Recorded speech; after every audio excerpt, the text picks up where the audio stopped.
Thomas Riccio is the auction house owner who testified that he set up the meeting in the Vegas hotel. He's also the one who taped the confrontation. We were going to have cameras set up.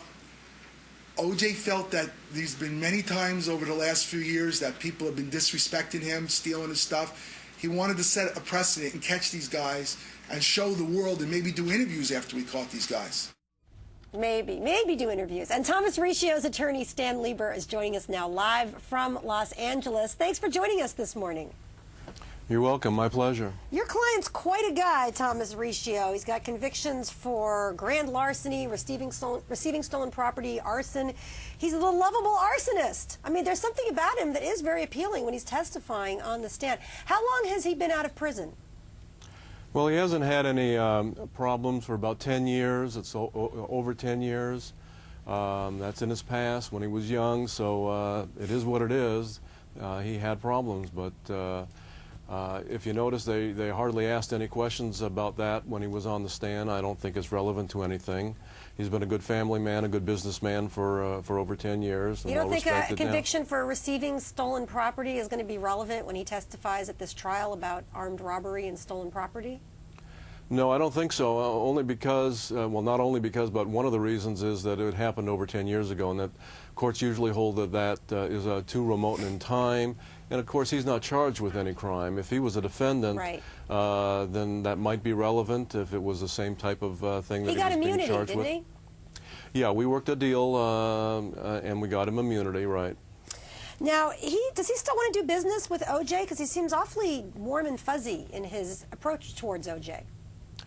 Well, you know, he's a businessman. If there's a way he can make money, he'd like to do it. And although I don't think he wants to do any business with OJ at the present time, OJ still owes him about 200 books that he said he would sign. He never signed. So oh, really? No, I don't think that's going to happen. Now, does Riccio have more tapes that we haven't heard yet? Whatever he had, he turned over. We turned over to the district attorney's office. There are more tapes. How many tapes did he turn over?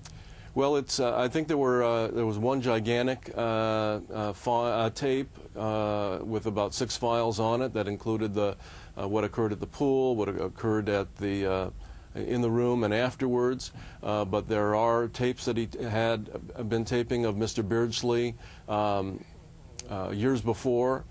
So those have been turned over too. Whatever he had, he turned over. Does he have any tapes of OJ talking to him or anyone else setting up the heist? No. Again, whatever he had, he turned over, and it's really been talked about on the stand. He was asked about all of that. Okay, but do you understand my question? Because I'm looking for some hard evidence that OJ said bring guns, or just the documentation of the criminal conspiracy conversation. No, Tom wasn't a part of that.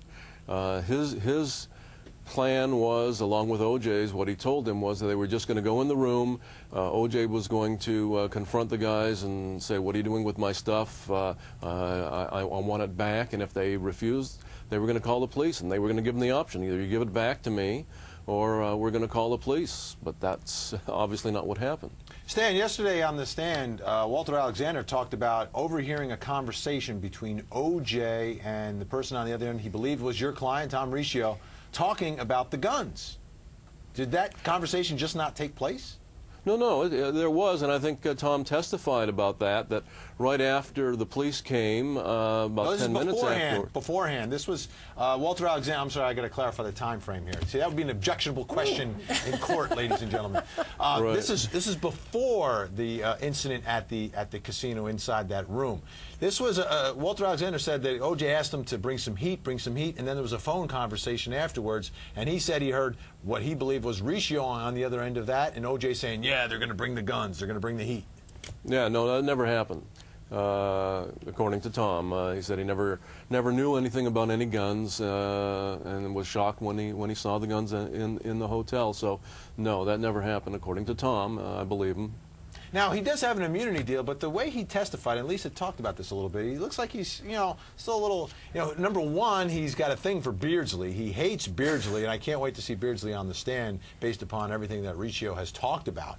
And that's another one of the state's witnesses. So how would you characterize your client? Is he aligned more with the O.J. camp? Is he aligned more with the prosecution or the victims?